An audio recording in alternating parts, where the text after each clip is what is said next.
Hello guys, मैं हूँ सोनम शर्मा। आज हम पढ़ेंगे कक्षा 9 की मैथ, जिसका चैप्टर फर्स्ट का नाम है संख्या पद्धति।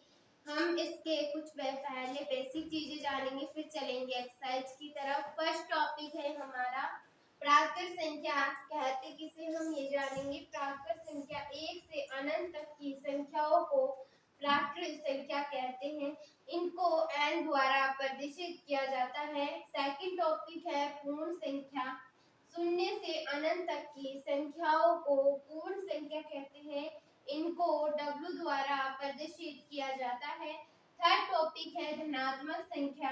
जिन संख्याओं के आगे प्लस का चिन्ह लगा होता है उसे धनात्मक संख्या कहते हैं। एग्जाम्पल +1, +2, +3 और आदि। फोर्थ टॉपिक है ऋणात्मक संख्या। जिन संख्याओं के आगे माइनस का चिन्ह लगा होता है उसे ऋणात्मक संख्या कहते हैं। इसका एग्जाम्पल -1, -2, -3, -4 आदि।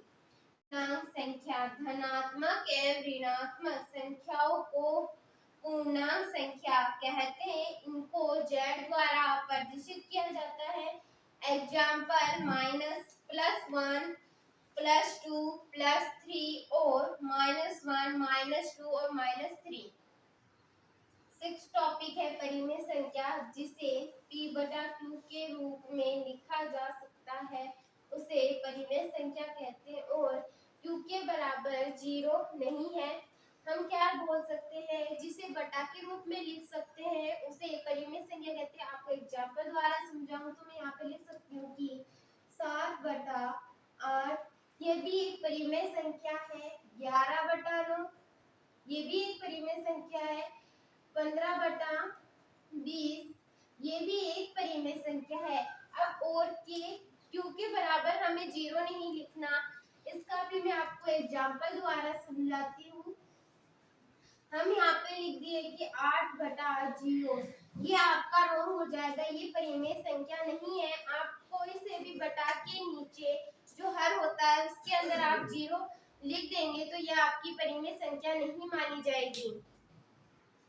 हम चलते हैं एक्सरसाइज की तरफ और फर्स्ट क्वेश्चन सॉल्व करते हैं। फर्स्ट क्वेश्चन क्या कह रहा है, क्या शून्य एक परिमेय संख्या है? क्या इसे p/q के रूप में लिख सकते हैं, जहां p और q पूर्णांक है और q बराबर 0 नहीं है? तो हम इस क्वेश्चन में क्या कह सकते हैं? हाँ, शून्य एक परिमेय संख्या क्या है? शून्य एक परिमेय संख्या। हम इसे p/q के रूप में लिख सकते हैं, जहां हम p और q पूर्णांक भी ले सकते हैं और q के बराबर हम 0 भी लिख सकते हैं। तो हम क्या लिखेंगे क्वेश्चन में? हाँ,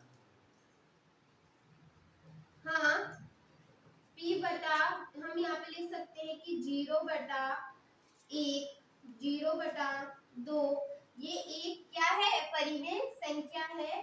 हाँ, हम लिख सकते हैं कि 0/1, 0/2 और क्या लिख सकते हैं? 0/3। ऐसी हम आदि संख्याएं लिख सकते हैं। और ये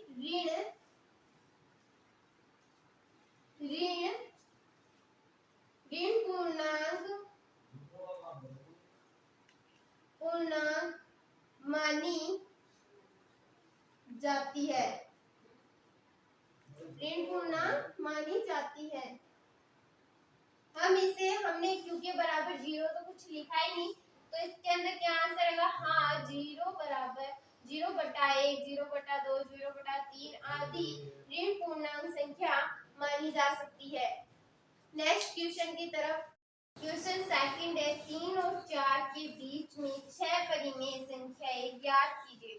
हम 6 परिमेय संख्या ज्ञात करने के लिए वैकल्पिक विधि का प्रयोग करेंगे। हम वैकल्पिक विधि का प्रयोग करेंगे तो हम 6 को यहाँ पे लिख देंगे। वैकल्पिक विधि द्वारा हम 6 में एक प्लस कर देंगे तो बराबर 7 हो जाएगा।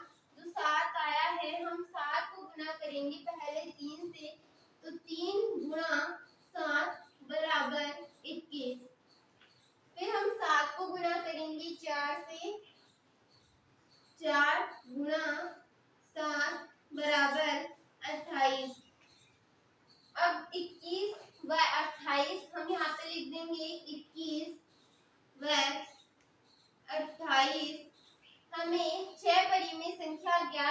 के लिए आप यहाँ पे देख रहे होंगे कि यहाँ पे हर कुछ भी नहीं है, तो वैकल्पिक विधि द्वारा जो सात यहाँ पे हमने वैकल्पिक विधि द्वारा आया था, हम इसे हर के रूप में लगा देंगे। तो हम यहाँ पे क्या लिख देंगे, 21/7 व 28/7 के बीच में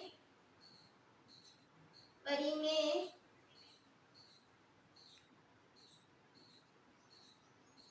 संख्या।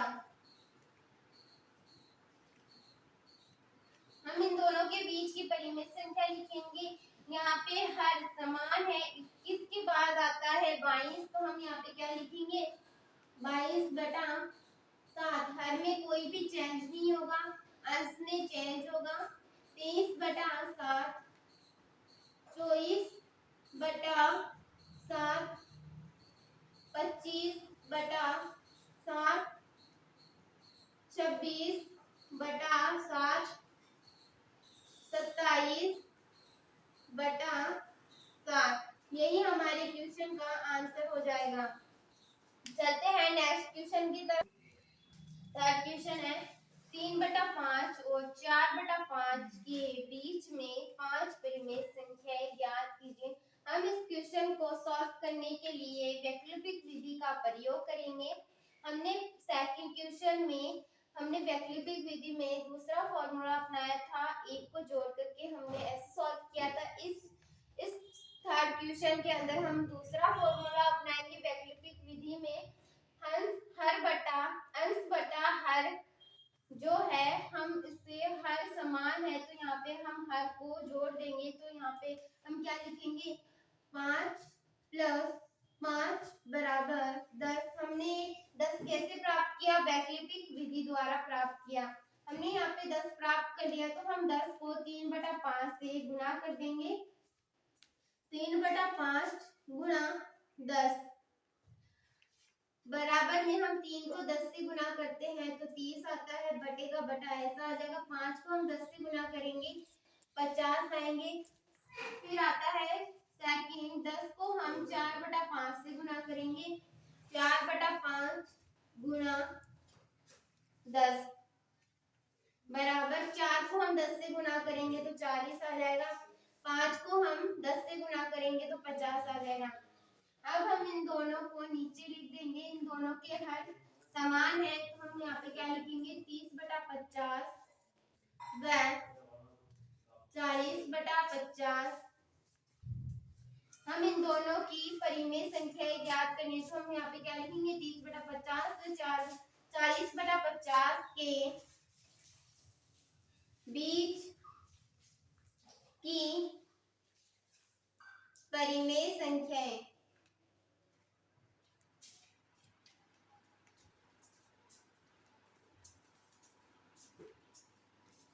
परिमेय संख्या लिखेंगे। यहाँ पे इन दोनों का हर समान है, 30 के आगे आता है 31, तो हम यहाँ पे क्या लिखेंगे, 31/50।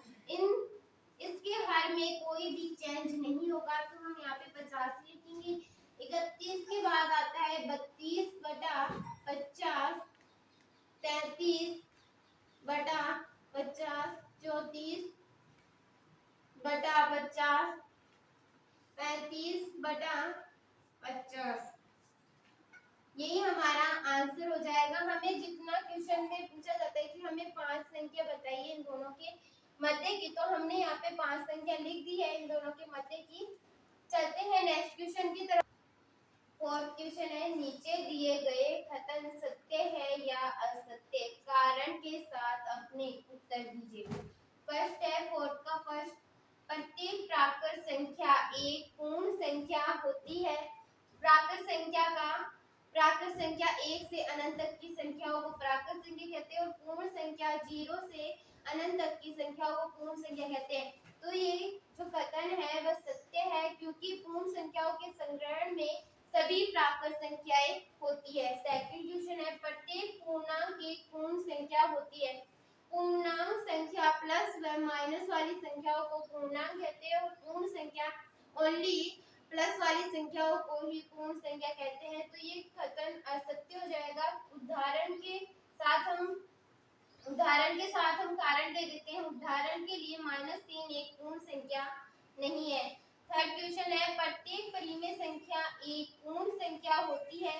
परिमेय बटा के रूप में लिखा जाता है और पूर्ण प्लस की संख्याओं को कहते हैं, 0 से स्टार्ट होकर के अनंत तक की संख्याओं को पूर्ण संख्या कहते हैं। तो ये कथन असत्य हो जाएगा। उदाहरण के लिए हम 5/6 एक परिमेय संख्या तो है परंतु पूर्ण संख्या नहीं है।